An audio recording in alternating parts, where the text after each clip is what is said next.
300 feet below the ocean surface. Pressure feels like tearing your body apart. Your oxygen is about to run out, and your best friend suddenly passes out. Your friend is unconscious and about to drown. Instinct tells you to save him, but you notice your oxygen cylinder has only enough for you to reach the surface. Do you try to save your drowning friend, risking your own life? Or do you let him go, swim up alone, and guarantee your own survival? This brutal choice actually happened in 2014 to two inseparable friends. They went on a dangerous adventure together, but one mistake turned deadly. In southern China's Guangxi region, there are breathtaking underground caves. These caves attract cave divers from across the world with their winding tunnels. For thrill seekers, diving into these dark, water-filled tunnels is the ultimate dream.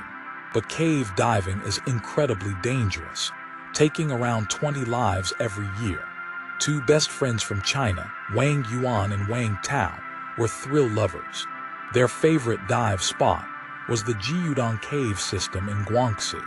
This underground network stretches over 10,000 kilometers, earning it the title Mecca.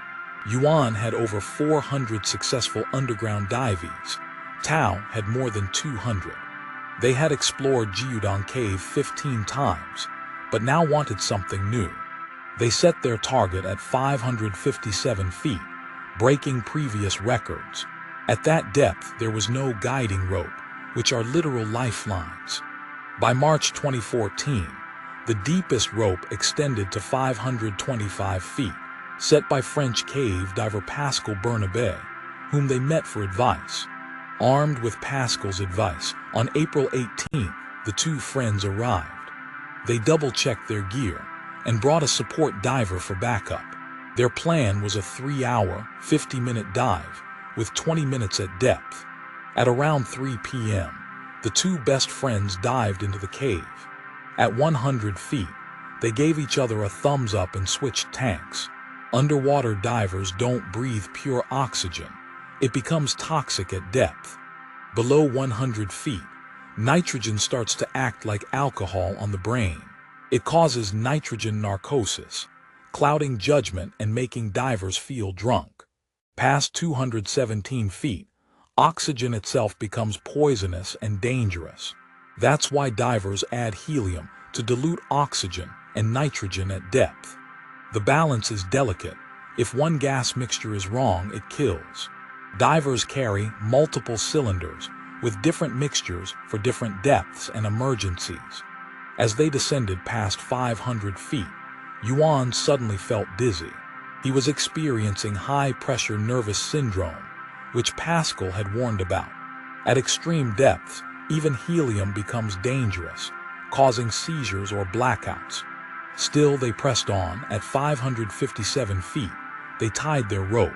After 1 minute at the bottom, they began their ascent, relieved and proud. But trouble was waiting. Visibility was terrible, barely 2 meters ahead. Suddenly, Yuan realized the guiding rope had disappeared into the murky water. Panic set in. Without the rope, they were lost in a maze. After frantic searching, they finally found the rope again and grabbed it. But then Tao signaled frantically, pointing at his throat, meaning out of air. Panic had drained Tao's tank too quickly. Yuan immediately gave him his regulator, but sharing meant they only had 3 to 4 minutes of air left. Their next decompression cylinder was 75 meters above their current position. Yuan held the rope with one hand, Tao with the other pushing upward. At 90 meters, Yuan briefly let go to check his pressure gauge. Tao suddenly shot upwards uncontrollably, his unconscious body floating into darkness.